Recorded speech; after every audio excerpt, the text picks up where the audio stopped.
Now this is a quite easy problem. Basically we have to find magnetic field. This can be done easily. So we have two diagrams. This diagram, figure number A, and this is figure number B. So we have to find magnetic field at point O in this figure here, and in this figure this is here.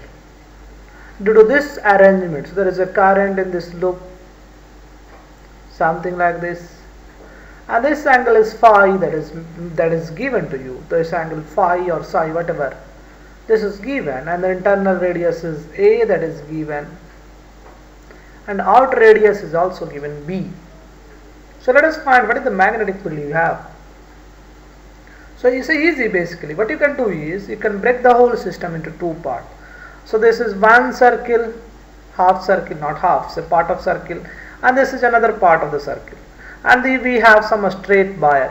Due to this straight wire, since this straight wire passes through this point, there will be no contribution in magnetic field. Again, this straight wire passes through this point, so there will be no contribution in the magnetic field. So contribution comes from this as well as this, and now both will be in the same direction. You see, up to this, what is the direction of magnetic field? This is the inward. You try to do yourself. If you follow the right-handed rule, if the current is in this direction, magnetic field at this point, it has to be inward. Again, due to this, it has to be inward. If this is clockwise current, this is also clockwise current. If there is inward, then it has to has there is inward. So now I know one thing. So I am discussing figure A.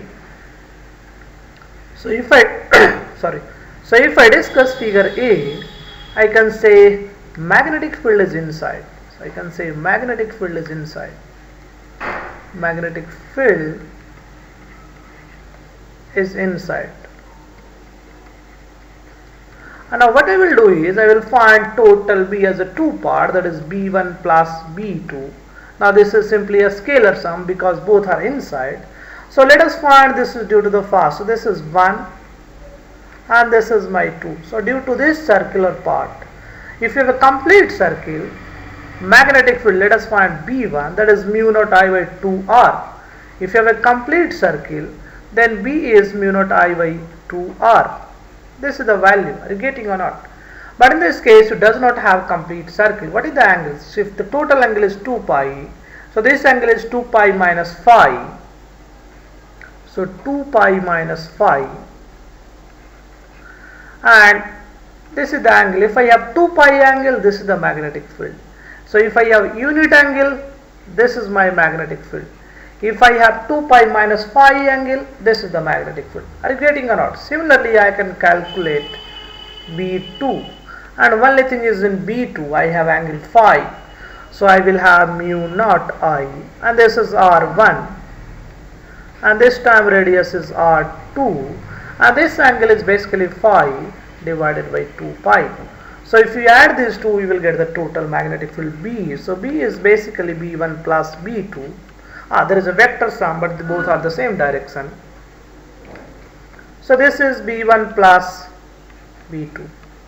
So what is this value? So this is mu naught I by 2A, inner radius is A, and this is 2 pi minus phi divided by 2 pi plus mu naught I divided by 2, R2 is B, and this is phi divided by 2 pi. Are you getting or not? And if we take mu naught I common, so let us say mu naught I by 2 pi, this is 2 pi, 2 pi, 4 pi, I can take 4 pi common, then I will have 2 pi minus phi, and this divided by A, plus this is phi, this divided by will have B. So this is the final magnetic flux you will have, not magnetic flux, final B, magnetic induction. You see here the same answer you have. Are you getting or not? So this is the B due to the both. Now let us discuss figure number B. So I am discussing figure B. So let us discuss figure B. What you have this time, again this part you will have a 0, this part 0. So I will have this card part as well as this part as well as this part. So there are three parts. Of course, is clockwise, current are all clockwise, so all will be magnetic field will be inward. So now I can call this as a 1 this section is section 2 and this section is basically section 3. So I have three sections, section 1, 2, 3. So now I can say total B is basically sum of B1 plus B2 plus B3. So I can write total B is sum of B1 plus B2 and plus B3. Now calculate B1, B2, B3. So P1 is due to the first curved part and this 90-degree angle I have in this case. It is clearly shown this is the 90 degree. So I will have, and radius is A. So I will have mu naught I divided by 2R. Radius is A and angle is pi by 2. If you have a 2 pi angle, you will have this magnetic field. But you have only pi by 2 angle. So this is the magnetic field. So this you calculate. So this will come 1 by 4. So 1 by 8. So this is mu naught I by 8A. This is not pi by 2. You see, this angle is not pi by 2. This is 3 pi by 2. This is 2 pi minus pi by 2. That is 3 pi by 2. So I have to have 3 pi by 2. So I have to have here 3. Are you getting or not? 3 pi by 2. That is pi by 2 plus pi by 2. Pi by plus pi by 2. So this is 3 mu naught I by 8. Now calculate B2. So what will be the B2? So you see, this is the wire you have and you have to calculate here. So how will you calculate? Now this is a finite wire. You can treat this as a finite wire. So due to the finite wire, this length is B and this length is A. So you can calculate this one. This length is B, this length is A. So let me show you the diagram. You have something of this kind of situation. So there is a wire and you want to calculate magnetic field at this point, and this point is here, and now this length is basically given to you. This length is B. Are you getting or not? So this length is given, this length is B, and this length is again given to you. Of course this length is A. So let us check. This length is not A, this length is again B. So this length is B and this length is B and this length is B. So this length is B. So I have to rub this one. Yeah, now okay. So this length is B. So if this length is B, this length is B. Now I know this angle. This is basically pi by 4. Are you getting or not? So this is a pi by 4. So now I can apply it due to the finite wire. We have a formula mu naught I by 4 pi cos theta 1 plus cos theta 2. Are you getting or not? Or you have sin theta 1 plus sin theta 2 depending upon situation. So if you want to find here which angle you are taking, so let us say you have a generalized formula. If you have an infinite wire and you want to find magnetic field at this point, I will have something like this. I will have something like this. So the situation is something like this. Now I have to have mu naught I by 2 pi r, that is the magnetic field I know. So this means if I take this angle, if I have infinite, this angle becomes 0 degree. Are you getting or not? This angle again becomes 0 degree. So if I am taking infinite, then this angle becomes 0 degree. So I can write cos theta 1 plus cos theta 2, because this is 0 1, this is 0 1, so 2 4 becomes cancels out. So I can write a formula, general formula, mu naught I cos theta 1 plus cos theta 2, where theta 1 and theta 2 are measured from one end and another end. Are you getting or not? So if you have somewhere here, so theta 1 becomes 90 degree. So this is the case. In this case, theta 1 is the 90 degree. Are you getting or not? So what is the theta 1? You see this angle is theta and this angle is theta 1. Let us call this angle is theta 2. If you have here, so this theta 1, if you coming this side, theta 1 gets increasing. So theta 1 is 90 degree and theta 2 is basically 45 degree. So in this case, I have theta 1 is 90 degree and theta 2 is basically 45 degree pi by 4. So if I plug this value, I can calculate B2. So B2 is what? This is a basically easy problem. Mu naught I by 4 pi and cos theta 1, that is 90, 0 plus cos pi by 4, that is 1 by root 2. So B2 is given by, and there should be a length also, mu naught I by 4 pi B. So B is also there. So this B is there. Are you getting? Now calculate B3. Similarly, you can calculate B3. Again, you have a infinite wire, not finite wire, you have to calculate here.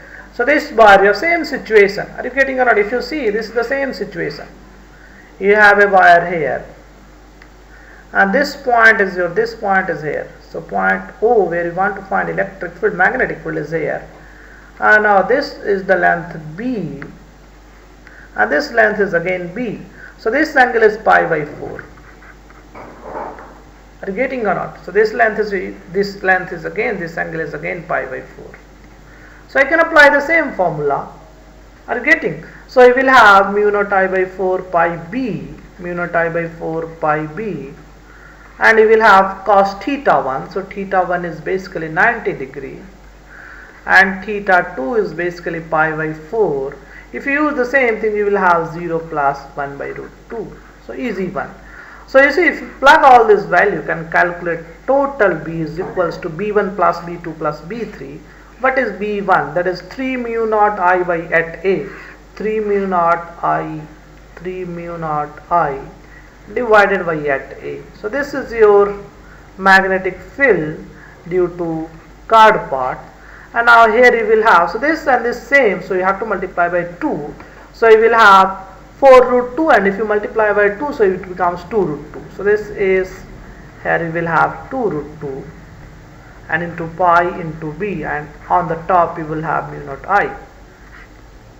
If you take mu naught I common, so you will have, let us say mu naught I common. If I take mu naught I common, so you will have 3 by 8A plus, and this is 1 by 2 root 2 pi into B. Even if I wish, I can take 4 pi common. So if I take 4 pi common, now what I will have? Mu naught I by 4 pi. So I have to have multiply by 4 pi on the top because I am dividing. So you will have 3 pi, and it will become 2A, and here again you have to multiply by 4 pi. So this becomes root 2 by B. Because 4 pi, so if you multiply by 4 pi on the top, pi goes, 2 goes, and root 2. So this also goes. Are you getting or not? So this is the magnetic field at point O due to the section, this is the loop, curved loop. So this is again inward magnetic field. So this magnetic field is in the inward direction. Easy one. You have to know the only important point we have in this problem is magnetic field due to the finite wire. So if we have a finite wire and you want to find magnetic field at a certain point, so let us say this point I want to find what is the magnetic field, and this point forms an angle theta 1 and this forms an angle theta 2. I can write any kind of formula depending upon what I need. If I write only thing is I have to write mu naught I by 4 pi, and let us say this distance from here to here, this distance is d. So mu naught I by 4 pi d, and now I can write cos or sine. So if I have to see, I have to write such a base so that finally if theta goes to 90 degree or 0 degree, this means for infinite wire I have to have this sum comes out to be 2. In this case theta 2 goes to 90 degree, then sum becomes 1. So I have to have sin theta 1 plus sin theta 2. Sin theta 1 plus sin theta 2. Are you getting or not? So only important point, either I have to take sin theta 1 or sin theta 2 depending upon which theta you are taking. If you consider this theta and this theta, then you have to take cos theta. In that case formula will become mu naught I by, let us say this is alpha 1 and this is alpha 2. In that case this formula will become mu naught I by 4 pi t cos alpha 1 plus cos alpha 2. In this case when alpha 1 is 0 and alpha 2 is 0, this becomes infinite. So alpha 1 is 0 is equals to alpha 2, then becomes infinite. Are you getting or not? In this case you will have theta 1 is equals to theta 2 is equals to 90 degree. In these cases you will have infinite wire. Are you getting or not? So you have to check for infinite wire. So this is important. Check for infinite wire, and then you will get the final answer, infinite wire. So whenever you are confused, and you write a formula and check for infinite wire.